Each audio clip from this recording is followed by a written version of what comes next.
There is a moment that comes after the big win. It doesn't last long, but it's a moment of pure silence. You're sitting in the driver's seat of the new car. The engine is off. The only sound is the soft ticking of the cooling metal. The famous new car smell fills your lungs. You did it. All those hours of work, all that saving. It's here. It's yours. A wave of satisfaction washes over you. It feels warm and solid. This is what you were working for. This feeling. Or maybe the moment happens in front of a screen. The email is short. It just has a few words. We are pleased to offer you the position. The title is there, the one you wanted. The one you interviewed for 3 times. The one you lost sleep over. A deep breath goes out of you. One you didn't realize you were holding. Relief. Pride. You feel 10 feet tall. You finally arrived. This feeling is what pushes us forward. It's the promise we make to ourselves. If I can just get that thing or achieve that goal, then I will be happy. Then I will be content. Then I will feel like I've made it. We picture that moment of arrival. We imagine the silence after the win, and we believe that silence will last. We believe the feeling of satisfaction will become a permanent part of our lives. But then comes the next day. The car is still in the driveway. It's still new, but maybe the smell is a little less noticeable. The job title is still yours, but now there are emails to answer and meetings to attend. The warm, solid feeling from yesterday is still there, but it's a little thinner. It's a little further away. A week passes. The car is now just your car. It gets you to work. You worry about getting a scratch on it. A month passes at the new job. It's just your job now. There are good days and bad days. The stress is real.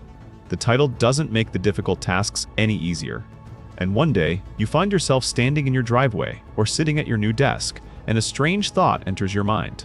You're back where you started. The deep, internal feeling of who you are, your day-to-day level of happiness or worry, feels exactly the same as it did before. The win happened. The goal was achieved, but the lasting change you expected is gone. It vanished so quietly, you didn't even see it leave. And so you ask yourself a question. Where did it go? Why doesn't it last? And if that didn't work, what will? The silence is broken by the sound of a new goal appearing on the horizon. The machine inside you starts up again.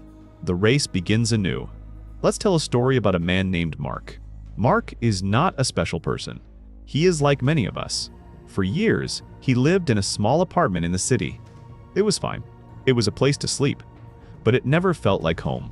The walls were thin. He could hear his neighbors walking around upstairs. He couldn't paint the walls the color he wanted. He didn't have a yard. In his mind, there was a picture. It was a picture of a house. A small house with a little bit of land. A place with a backyard where he could plant a garden. A place that was his own. This picture was not just a daydream. It was a promise. The promise said, once you have this house, you will be happy. You will feel secure. Your life will truly begin.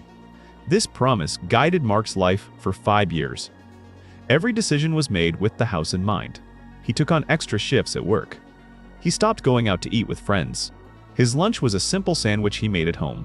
He put every spare dollar into a savings account he named House Fund. Some people might see his life as lonely or boring, but Mark didn't see it that way. He was on a mission.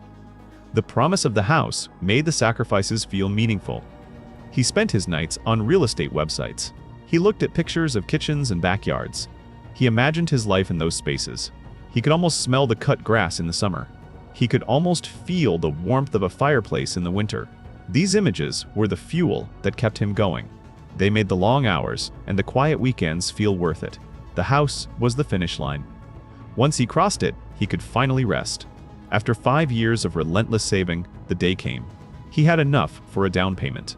He found a house. It was small, just like in his dreams. It had a little yard that needed some work. It was perfect. The process of buying it was stressful.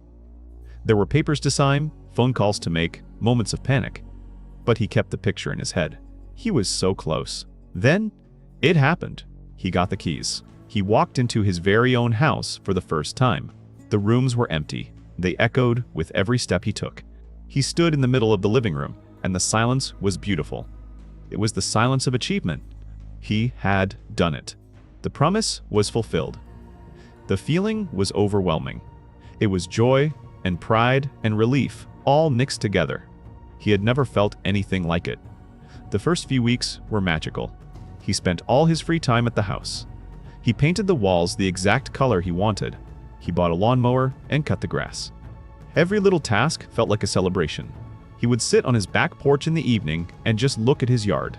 "This is mine," he would think. "I made this happen." His friends came over for a barbecue. They told him how great the place was. He felt a deep sense of accomplishment.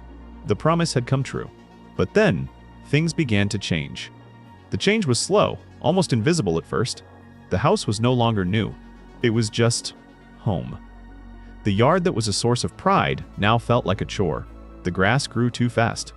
Weeds were popping up in the garden he had planned, but was too tired to start.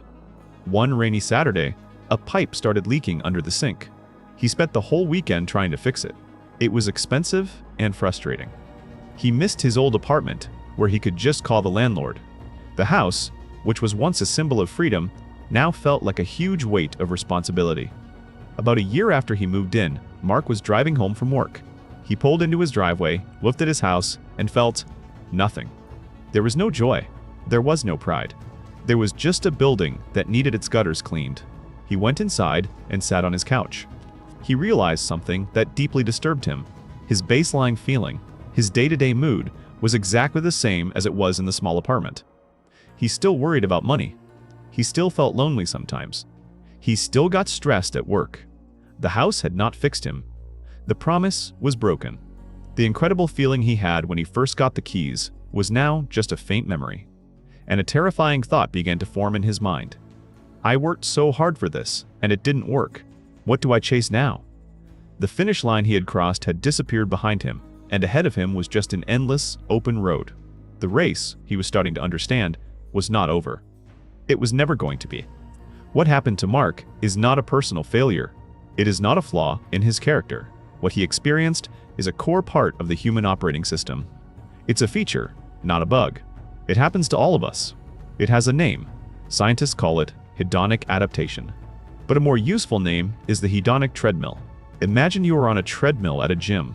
You start walking. You decide you want to get somewhere, so you start to run. You push the speed up. Your heart is pounding, you're sweating, you're putting in a huge amount of effort. But you look around, and you haven't moved at all. You are still in the exact same spot in the gym. The scenery has not changed. The only thing that has changed is that you are now very tired. This is a powerful metaphor for how our minds handle happiness. We believe that if we just run hard enough, if we get the promotion, buy the house, find the perfect partner, we will arrive at a new place, a permanent destination called happy. So we run. We strive. We sacrifice. We achieve the goal. And for a moment, the scenery does change. It's beautiful. But then, almost without us noticing, the treadmill's programming adjusts. The beautiful scenery fades, and we find ourselves back in the same old room, feeling the same old way. The only difference is, we're tired. And we believe the solution is to just run faster. This process is called adaptation. Our brains are built to get used to things. It is a fundamental survival tool. Think about our ancestors. If they ate a big meal, it was crucial that the feeling of satisfaction didn't last forever. They needed to get hungry again, to feel the drive to go find the next meal. The person whose brain adapted quickly and said, "That was great, now what's next?" was more likely to survive than the person who sat around feeling full and content for days. Adaptation also works for negative things. If you have a persistent ache or pain, over time, your brain learns to tune it out so you can focus on other things. People who move to a big city are at first overwhelmed by the constant noise of traffic, but after a few months, they barely notice it. Their brains have adapted. This ability to get used to hardship is what allows human beings to be so resilient. It allows us to keep going after terrible things happen. So, this system is not our enemy. It's a tool that helped us spread across the planet. But in the modern world, a world of abundance and endless choice, this ancient survival tool can feel like a trap. Our brain's desire to normalize our situation, to always return to a baseline, creates a constant, low-level feeling of dissatisfaction. The new phone is amazing for a week. The screen is brighter, the camera is better. Then, it just becomes your phone. The excitement is gone. A raise at work feels incredible when it hits your bank account. A few paychecks later, you've adjusted your spending. It just becomes your salary. You are back to feeling the same way about money as you did before. The hedonic treadmill ensures that the goalposts for happiness are always moving. As soon as you reach the place you thought was the destination, the machine moves the destination further away. It tells you, this is normal now. This isn't special. You need to get to the next thing to feel truly good. It convinces us that lasting happiness is just one more achievement away. It has been telling us this our whole lives. And for the most part, we have believed it. This is why a person who makes $30,000 a year believes they would be happy if they made 50. And the person who makes 50,000 is sure that 100,000 is the magic number. But as we will see, the machine has a secret. There is no magic number. Why does the feeling of satisfaction fade at roughly the same rate for everyone? Why do we all seem to end up back where we started, emotionally? The idea that tries to answer this is called the happiness set point. Think of it like the thermostat in your house. You can set it to 70 degrees. If the house gets too cold, the heater kicks on and warms it up to 70. If the house gets too hot, the air conditioner turns on and cools it down to 70. No matter what happens outside, a blizzard or a heat wave, the internal system is always working to return the house to that preset temperature. The set point theory suggests that our minds have a similar emotional thermostat.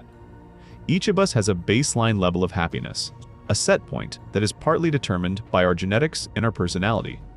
When a big positive event happens, like winning a lot of money, the temperature of our mood goes way up. We feel euphoric.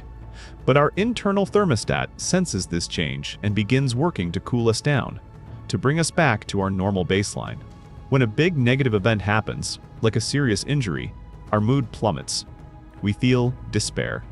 But the thermostat kicks in again, slowly working to warm us back up toward our usual set point. This idea might seem simplistic, but it is backed by one of the most famous studies in psychology. In 1978, a group of researchers led by Philip Brickman wanted to test this very idea. They did something quite direct. They went out and found two groups of people who had experienced massive, life-altering events. The first group was made up of people who had won the lottery in the state of Illinois. They had won large sums of money, anywhere from $50,000 to over $1 million. This was the dream come true. It was the ultimate big win that many people believe would solve all their problems and guarantee their happiness forever. The second group was made up of people who had suffered a terrible tragedy. They had been in accidents that left them seriously paralyzed, either from the waist down or the neck down. This is the kind of event that many people think would be impossible to recover from emotionally. It represents a permanent loss of freedom and ability. The researchers interviewed both groups, as well as a third control group of regular people who hadn't experienced any major recent event. They asked them questions about their happiness. They asked them how happy they were now and how happy they expected to be in the future. But they also asked a very interesting question. They asked them to rate how much pleasure they got from small, everyday activities. Things like talking with a friend, hearing a good joke, getting a compliment, or just eating breakfast. The results of this study were shocking, and they changed how we think about happiness. When asked about their general happiness, the lottery winners were, as you might expect, happy. But they were not significantly happier than the control group of regular people. The huge rush of winning had already faded, and they were back to their baseline. The group of accident victims were, as expected, less happy than the lottery winners. But they still rated themselves as happy more often than unhappy. They had already begun the process of adapting to their immense challenge. Their internal thermostat was already warming them back up. But the most surprising finding came from that question about everyday pleasures. The lottery winners reported getting significantly less joy from everyday activities than the other two groups. Hearing a joke or eating a good meal just didn't feel as good as it used to. Their brains had become so accustomed to the huge peak of winning that the small hills of daily life felt flat. In contrast, the accident victims often reported finding a newfound joy in these small things. The ability to just sit in the sun or have a conversation with a loved one became a deep source of pleasure. This study teaches us something profound and deeply counterintuitive. The huge external events of our lives, both good and bad, have much less power over our long-term happiness than we think. Our internal system, our emotional thermostat, is far more powerful. It is constantly working to pull us back to our set point. This is why the thrill of a new car fades. It is also why people are able to find happiness again after unimaginable loss. The machine inside us is designed for balance. It resists extreme, permanent states of either euphoria or despair. It wants to return to normal. This explains why our desperate chase for the next big thing rarely leads to the lasting change we crave. We are trying to change the temperature of the house by opening a window, while ignoring the powerful thermostat on the wall that will always work to undo our efforts. The hedonic treadmill has always been a part of the human experience. Our ancestors dealt with it, but in the modern world, it feels like the machine has been put into overdrive. We feel its pull more intensely, more constantly than any generation before us. This is not an accident. Our modern environment has been built with powerful engines that act as fuel for the treadmill. They make it run faster, making it harder than ever to find a moment of peace. There are two main engines we need to understand. The first is the engine of comparison. The second is the engine of dissatisfaction. The first engine, the engine of comparison, is social media. For almost all of human history, we lived in small tribes. We compared ourselves to the people we saw every day, our family, our neighbors. The circle of comparison was small, maybe 150 people at most. In that group, you would see a full range of human life. You would see people who were succeeding and people who were struggling. You would see sickness and health, happiness and sadness. Your view of normal life was realistic. Today, that small tribe has been replaced by a global feed on our phones. We no longer compare ourselves to 150 people. We compare ourselves to millions, but we are not seeing their real lives. We are seeing a carefully selected, edited, and curated highlight reel. We see the vacation, but not the debt it caused. We see the perfect family photo, but not the argument that happened just before it was taken. We see the promotion announcement, but not the years of stress and burnout that led to it. Our brain does not know this. It is an ancient piece of hardware running new software. It sees these thousands of perfect moments, and it does what it has always done. It compares. And when it compares our messy, complicated, real life to this endless stream of perfect moments, the result is always the same. We feel like we are falling behind. We feel like our life is not good enough. This constant upward comparison pours gasoline on the hedonic treadmill. You might be perfectly happy with your small apartment until you see 3 friends post pictures of their new houses in the same week. You might be proud of a small personal achievement until you scroll and see someone else's much bigger achievement. Social media creates a permanent gap between our reality and the perceived reality of others. And the treadmill tells us that the only way to close that gap is to run faster, to get more, to achieve more, to post more. It turns life into a competition that has no finish line and no winners. The second engine is the engine of dissatisfaction. This is the entire business model of modern consumer culture and advertising. The job of an advertisement is not to make you happy. The job of an advertisement is to make you feel a slight sense of unease, a small feeling of lack. It is designed to create a tiny, empty space inside you, and then present its product as the only thing that can fill that space. Think about an ad for a new car. The ad does not talk about the quality of the steel or the efficiency of the engine. It shows a handsome person driving down a beautiful, empty road. The sun is setting. They look free. They look important. The ad is not selling a car. It's selling freedom. It's selling status. The unspoken message is, your life is not this free. Your life is not this beautiful. But if you buy this car, maybe it could be. It works by making your current life feel a little bit worse. A fashion ad shows incredibly beautiful people looking cool and confident. The unspoken message is, you do not look this cool. You are not this confident. But these clothes could help. A fast food ad shows a group of happy friends laughing and sharing a meal. The unspoken message is, your friendships are not this vibrant. Your life is not this fun. But this food is the centerpiece of fun. This engine is running all the time, in every direction we look. On television, on billboards, on our phones.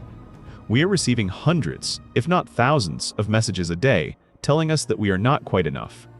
We are not safe enough, not healthy enough, not attractive enough, not successful enough. Each message is a little push, urging us to get back on the treadmill. When you combine these two engines, you have a perfect storm. The engine of social media makes us feel like we are behind everyone else. The engine of advertising tells us that the solution is to buy something. We are trapped in a loop. We feel a sense of lack created by comparison, so we buy something to feel better. The new purchase makes us happy for a little while. But then the hedonic treadmill adapts to it. The feeling fades. We go back on social media, and the cycle begins again. We are running faster and faster, but we feel more and more like we are stuck in the same place. That's because we are. Staying on the hedonic treadmill is not just a neutral act. It is not just about feeling a little unsatisfied. Running this race for years, for a lifetime, comes with a very real and very high price. The bill for this endless chase shows up in the most important parts of our lives. It costs us our money, it costs us our mental peace, and most importantly, it costs us our time. First, let's talk about the financial cost. The treadmill whispers that happiness is just one purchase away. A better car, a bigger house, nicer clothes, the latest phone. To get these things, we often spend money we don't have. We use credit cards. We take out loans. The average person lives in a state of managed debt, where a portion of every paycheck is already promised to a bank for things we bought in the past. This creates a huge amount of stress.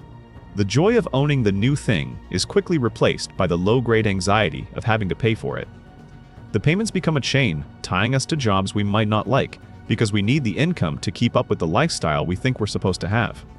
We are working hard to pay for things that we hoped would make us happy, but the debt they create makes us miserable. It's a cruel irony.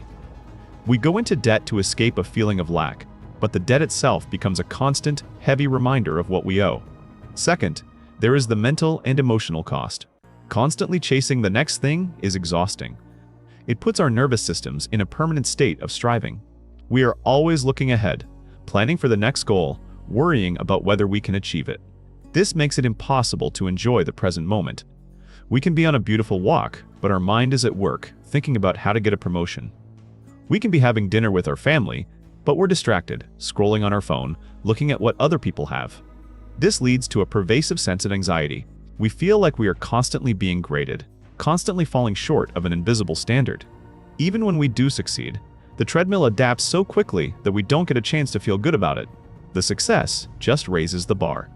This can lead to burnout, a feeling of deep exhaustion and cynicism. We feel like we are running a race we can never win because, in a way, we are. The finish line is a mirage, and we are paying for our pursuit of it with our own peace of mind. Finally, and perhaps most tragically, there is the cost of our time. Time is the only resource we have that is truly finite. We all get a limited number of days on this earth. Every hour we spend working to buy something we don't need is an hour we could have spent doing something else. It's an hour we could have spent with our children, learning a skill, talking to a friend, or simply sitting quietly and being present in our own life. The treadmill steals our time in two ways. It demands we work more to earn more so we can buy more, but it also steals our attention, which is the currency of our time. When we are constantly focused on what we lack, on what we want to get next, we are not truly living in the moment we are in. Our body is here, but our mind is in the future. We miss the small, beautiful details of our actual lives because we are obsessed with a fantasy life we are trying to build. We are so focused on constructing a happy future that we fail to inhabit the only life we actually have, the one happening right now. The bill for the race is steep. It asks for our money, our peace, and our time. And the race offers nothing in return but the promise of another lap. If running on the treadmill is a race we can't win, the only logical move is to step off. But how? The pull of the machine is strong. The world around us is designed to keep us running. Stepping off is not a passive act. It is a deliberate choice, a practice. It is about finding solid ground under our feet in a world that wants us to keep moving. Research shows there are ways to find a more durable kind of satisfaction, one that is less vulnerable to the treadmill's effects. They don't require winning the lottery or achieving some grand goal. They are quiet, internal shifts. Two of the most powerful strategies are choosing to invest in experiences instead of things, and actively practicing gratitude. First, let's look at experiences over things. When we buy a material object, like a new couch or a new television, it feels exciting at first. But it is a static thing. It sits in our room. We see it every day. Our brain adapts to it very quickly. Within a few weeks, it's just part of the furniture. the happiness it provided fades. Experiences are different. An experience could be anything from a week-long trip to another country to a weekend camping trip, or even just an afternoon spent learning to bake bread. Unlike a couch, an experience is not static. It has a beginning, a middle, and an end. And once it's over, it becomes something we own that can never be taken away. A memory. Our memories are not like objects. We don't adapt to a good memory. In fact, our memories often get better over time. We tend to forget the small hassles of a trip, the delayed flight, the rainy day, and remember the beautiful sunset or the interesting conversation. The experience provides happiness while it's happening, but it also continues to provide happiness for years to come whenever we think about it. Experiences are also more resistant to comparison. It's easy to compare your television to your neighbor's bigger, newer television and feel a pang of envy. It's much harder to compare your unique family vacation to their unique family vacation. Your experience is your own. It is a part of your life story. Finally, experiences often involve other people. A shared experience connects us to others, and human connection is one of the most reliable sources of well-being. Talking about a shared memory strengthens bonds. Objects rarely do this. In fact, obsessing over objects can often isolate us. Choosing to spend our extra money and time on doing things rather than on having things is a direct way to step off the treadmill. The second strategy is the practice of gratitude. The hedonic treadmill works by constantly focusing our attention on what we don't have. It points to the next goal, the next purchase, the next shiny object. Gratitude is the act of deliberately turning our attention in the opposite direction. It is the practice of noticing and appreciating what we do have. This is not about pretending everything is perfect. It is about balancing the brain's natural tendency to take good things for granted. Our brain adapts to the roof over our head, the food in our fridge, and the people in our life. It starts to see them as normal, as baseline. The practice of gratitude is about consciously unadapting. It is about learning to see the good things in our lives as gifts, not givens. The practice can be very simple. For example, at the end of each day, taking 2 minutes to think of 3 specific things you are grateful for. Not big things, small things. The taste of your morning coffee, a song you heard on the radio, a kind word from a coworker, the feeling of clean sheets when you get into bed. At first, this might feel silly or forced, but over time, it creates a new mental habit. It trains your brain to start automatically scanning the world for positives, instead of just scanning for threats, problems, and things you lack. It doesn't stop the treadmill, but it lowers the speed. It makes the ride less frantic. It helps you notice the simple, durable pleasures that are available to you in the present moment for free. It is a way of finding richness in an ordinary life, which is the one thing the treadmill can never offer. For our entire lives, we have been taught to see happiness as a destination. It is a place you arrive at after a long journey of hard work. It is the house you buy, the career you build, the family you raise. We have been taught to be runners, constantly striving to reach that finish line on the horizon. The central, difficult truth of the hedonic treadmill is that this finish line is a mirage. It is an illusion created by the mechanics of our own minds. The faster we run toward it, the faster it moves away. The goal, then, cannot be to win the race. The only winning move is to stop running. This is a radical idea. It feels like giving up. It feels like failure. Our entire culture is built on the idea of striving, achieving, and wanting more. To deliberately choose to want less, to strive for less, can feel deeply countercultural. But it is the only path to peace. Stepping off the treadmill does not mean giving up on self-improvement. It does not mean having no goals. It means changing the nature of our goals. Instead of chasing external things that we believe will make us happy, like money, status, or possessions, we can choose to cultivate internal states. We can aim for meaning, for connection, for purpose, for wisdom. These are not destinations you arrive at. They are directions you walk in. Satisfaction is not a prize you get for winning the race. It is the feeling you get when you realize you don't have to run at all. It is found in learning to walk. Walking is slower. It is more deliberate. When you walk, you can actually see the world around you. You can notice the details. You can feel the ground under your feet. You can choose to change direction whenever you want. The man in our story, Mark, spent years running toward a house. The house did not fix him. Perhaps, months later, he found a different kind of feeling. Maybe it came one Tuesday morning. He was just sitting in his kitchen, drinking a cup of coffee. The sun was coming through the window. Nothing special was happening, but he wasn't thinking about the next thing he needed to buy. He wasn't comparing his kitchen to someone else's on the internet. He was just there. He was noticing the taste of the coffee and the warmth of the sun. He was present in his own life. In that quiet moment, he found a feeling that was not the wild euphoria of a big win, but something smaller, steadier, and more real. It was a feeling of being enough, right here, right now. That is the feeling we are all looking for. It is not waiting for us at some distant finish line. It is here, now, in the small moments of an ordinary life, if we can only learn to slow down enough to notice. It is time to step off the machine. It is time to learn how to walk.